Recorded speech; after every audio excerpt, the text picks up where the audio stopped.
आप रमजान रोजा या इस्लाम किसी पे थोप नहीं सकते। वो सर्टिफिकेट देने वाले होते कौन है, पहली बात तो ये है। दूसरी बात ये है कि ये बंदे के और अल्लाह के बीच का मामला है। देखिए, मौलाना और शमी भाई में जमीन आसमान का फर्क है। इस्लाम के अंदर कहीं भी कोई जोर जबरदस्ती नहीं है कि आप जबरदस्ती रोजा रखिए। मौलाना साहब का बयान मेरी नज़र में तो एक तरीके से उनको अपने आप में चमकाना, लोगों की नज़रों में लाना है। ऐसा तो कुछ भी नहीं कहना चाहिए था उन्हें। इंडियन टीम के तेज गेंदबाज मोहम्मद शमी इस समय सुर्खियों में हैं, क्योंकि मौलाना साबुद्दीन रिजवी नाम के एक मौलाना ने मोहम्मद शमी को लेकर एक बेतुका बयान दिया है। उन्होंने कहा है कि मोहम्मद शमी ने जो रोजा छोड़ा है उन्होंने गुनाहे अजीम किया है। इसको लेकर तमाम हिंदुस्तान से अलग अलग प्रतिक्रियाएं आ रही हैं। इस समय हम मौजूद हैं अमरोहा में, क्योंकि अमरोहा के ही रहने वाले हैं मोहम्मद शमी, और अमरोहा के युवा क्रिकेट प्रेमी उनको लेकर जान लेते हैं कि उनकी क्या इस पूरे मामले में प्रतिक्रिया है।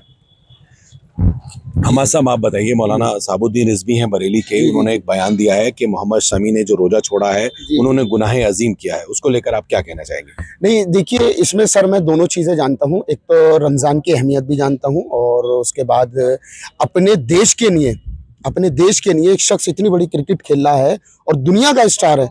वो ना अमरोहा नहीं, पूरे हिंदुस्तान का नाम जिस शख्स ने रोशन किया हो पूरी दुनिया के अंदर। और इस्लाम ये इजाज़त देता है कि कोई मुसलमान बहुत ज़्यादा शारीरिक काम कर रहा है या सफ़र कर रहा है तो वो रमज़ान के बाद उसकी कज़ा दे सकता है, ऐसा नहीं है। दूसरी बात यह है कि आप रमज़ान रोज़ा या इस्लाम किसी पे थोप नहीं सकते, ये उसका और अल्लाह का मामला है। लोग चर्चाओं में आने के लिए किसी को कुछ भी बोल देते हैं। ये मरे हुए लोग जिंदा होना चाहते हैं अपने आप, मैं नहीं समझता। और इस्लाम तो बहुत खूबसूरत जो है एक ईमान है लोगों के लिए, और लोग बहुत आसान समझते हैं। लेकिन मुल्ला मौलवी इस तरीके से किसी पे बोलना ये बहुत ज़्यादा गलत है। आप इस्लाम को या रोज़े को थोप नहीं सकते, उन्होंने गलत बोला है। पूरे हिंदुस्तान को गर्व है, मोहम्मद शमी ने सबसे कम बॉलों में पूरे वर्ल्ड के अंदर सबसे ज़्यादा विकेट लिए हैं इस समय, और शमी लगातार शानदार परफॉर्मेंस कर रहे हैं। ऑस्ट्रेलिया की बात की जाए या पीछे बांग्लादेश या पाकिस्तान की बात की जाए तो उन्होंने शानदार बॉलिंग करके मुजाहरा किया, और उम्मीद है कि जिस तरह से वर्ल्ड कप में उन्होंने अपना नाम रोशन किया और 5 विकेट लिए थे, और पूरा देश इस समय गर्व कर रहा है मोहम्मद शमी को लेकर। जिस तरह से मौलाना ने बेतुका बयान दिया है उसको लेकर, मतलब इस समय देश के लिए खेले, उसको लेकर क्या कहना चाहेंगे? देखिए, मौलाना और शमी भाई में जमीन आसमान का फर्क है। ठीक, मौलाना को लोग अब जाने हैं और शमी भाई को दुनिया जानती है, सिर्फ हिंदुस्तान नहीं जानता। इस सीरीज में भी लगभग उन्होंने 8 विकेट लिए हैं, और इंशाल्लाह मुझे उम्मीद है कि रमज़ान मुबारक के महीने में वो अल्लाह से दुआ करेंगे, और हम भी अल्लाह से दुआ करेंगे कि हमारा हिंदुस्तान फाइनल जीते और शमी भाई बेहतरीन प्रदर्शन करें, ताकि रजवी जैसे मौलाना जैसे लोग जिंदगी भर के लिए खामोश हो और किसी पे तोहमत ना लगाएं। तो मौलाना रिजवी अपने निजी स्वार्थ के लिए इस तरह के बेतुके बयान दे रहे हैं? जी बिल्कुल, ये निजी स्वार्थ है ना, अल्लाह का ऐसा हुक्म है और कुरान इसकी इजाजत देता है, हदीसें इसकी इजाजत देती हैं कि अगर आप सफर में हैं और बहुत ज्यादा कोई शारीरिक काम कर रहे हैं तो आप रोजा छोड़ सकते हैं, उसकी रमजान के बाद कज़ा दे सकते हैं। ये तो इस्लाम को बदसूरत करने वाली बात हो गई। क्या इस्लाम के लोग और क्या मैसेज देखेंगे इसका? लोग कहेंगे कि यार इस्लाम तो जबरदस्ती रोजे थोप रहा है। अगर वो वहां पर एक देश के लिए खेलना है, हमारे हिंदुस्तान के लिए खेलना है, और इंशाल्लाह मुझे उम्मीद है कि हिंदुस्तान जीतेगा फाइनल, और शमी भाई का बहुत शानदार प्रदर्शन रहेगा और मौलाना जैसे लोग खामोश हो जाएंगे। देखिए, युवा प्रेमी, क्रिकेट प्रेमी, उनका साफ तौर से कहना है कि मौलाना बेतुके बयान दे रहे हैं। और भी मेरे साथ क्रिकेट प्रेमी है। शाहरुख भाई, बताइए जरा, मौलाना साबुद्दीन रिजवी का जो बेतुका बयान है उसको लेकर क्या कहना चाहेंगे? देखिए, उनका जो बयान आया है सामने, उसमें कहीं ना कहीं वो अपने आप को सस्ती लोकप्रियता कहूँगा मैं, चमकाना चाहते हैं। अल्लाह का और बंदे का बीच का मामला होता है।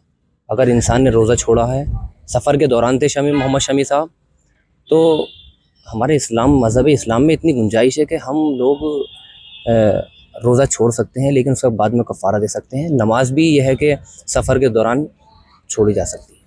आस्था का जो मसला है, आस्था को कोई तय नहीं कर सकता, कोई मौलवी मुफ्ती इस तरह के तय नहीं कर सकता कि कौन किसने गुनाह किया नहीं किया। तो इसको लेकर क्या कहना चाहिए? साफ तौर से कहना चाह रहे हैं कि गुनाह अजीम किया है। ये तो वो सर्टिफिकेट देने वाले होते कौन है, पहली बात तो ये है। दूसरी बात ये है कि ये बंदे के और अल्लाह के बीच का मामला है, तो ये हम लोग, ये कोई आलिम और मौलवी लोग तय नहीं करेंगे। ये तो खुदा जानता है। जो शख्स अपने देश के लिए खेल रहा हो, अपने देश को ये चाहता हो कि मेरी टीम जीते, फाइनल में जाए, और इंशाल्लाह फाइनल में रणजी ट्रॉफी उठा के लेकर आएगी, मुझे जहाँ तक उम्मीद है। पूरे हिंदुस्तान को गर्व है, मोहम्मद शमी शानदार बॉलिंग कर रहे हैं और पूरा देश में अपना नाम रोशन कर रहे हैं, हिंदुस्तान का नाम रोशन कर रहे हैं। तो मौलाना साहब को ऐसा बेतुका बयान देने को लेकर क्या कहना चाहेंगे? हो सकता है मौलाना साहब अपने आप को चमकाना चाहते हो, कहीं ना कहीं इनका ये बयान ये दर्शाता है कि वो अपने आप को कहीं ना कहीं प्रमोट करना चाहते हो। शमी को पूरा देश जानता है, देश नहीं दुनिया जानती है। और मैं मानता हूँ कि अगर इंसान अपने देश के लिए खेल रहा है और उसने ये कुर्बानी दी है तो ये बहुत बड़ी कुर्बानी है और इसे मौलाना साहब को इसे इस तरीके के बयान से बचना चाहिए। और भी कुछ क्रिकेट प्रेमी मेरे साथ मौजूद हैं, मैं इनसे भी जान लेता हूँ। मौलाना साबुद्दीन रिजवी द्वारा बयान दिया गया है कि मोहम्मद शमी ने जो रोजा छोड़ा है वो गुनाह अजीम किया है, क्या कहना चाहेंगे इसको लेकर? देखिए, पहली बात तो ये है कि ये शमी साहब के और अल्लाह के बीच का मामला है, तो रोज़ा छोड़ें या रखें ये उनके और अल्लाह के बीच का मामला है।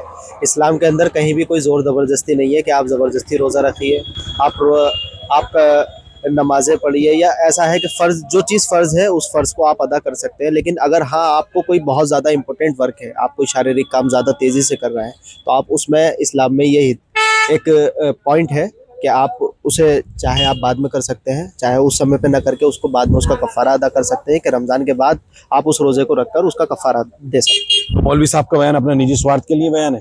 मौलवी साहब अपनी लोकप्रियता को चमकाना चाहते हैं, कहीं ना कहीं अपने लिए टीआरपी चाहते हैं कि भाई मैं फेमस हो जाऊं, इस तरीके का कुछ मैं चाहता पूरी तरह से खंडन कर दें। हूं। जी, हम खंडन करते हैं इस चीज़ का। कुछ क्रिकेट प्रेमी मेरे साथ और भी मौजूद हैं, मैं उनसे भी जान लेता हूँ।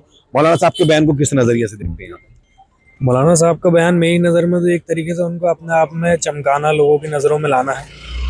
ऐसा तो कुछ भी नहीं कहना चाहिए था उन्हें, लेकिन उन्होंने कहा तो उन्हें अपने आप को लोगों को चमकाना था बस। नवरात्रि, श्री कृष्ण जन्माष्टमी के भी लोग व्रत रखते हैं, बहुत सारे लोग व्रत नहीं रखते, उसको लेकर क्या कहना चाहेंगे? उसको लेकर वो तो आदमी का निजी मामला होता है, जो चाहे वो रख सकता है, लेकिन जो चीज़ जायज़ है वो रखना चाहिए। लेकिन उनका काम ऐसा है, वो उनको किस जगह पे हैं, सफ़र में है, तो उनका छोड़ना भी एक तरीके से उनके लिए सही है, उनकी सेहत के लिए सही है। तो ये कुछ क्रिकेट प्रेमी थे जिन लोगों ने साफ तौर से अपनी प्रतिक्रिया दी है। मौलाना साहब अपने निजी स्वार्थ के बयान के माने जाने के, मौलाना साहब ने जो बयान दिया है वो अपने निजी स्वार्थ के लिए दिया है। न्यूज़ 1 इंडिया के लिए मोहम्मद माजिद, अमरोहा।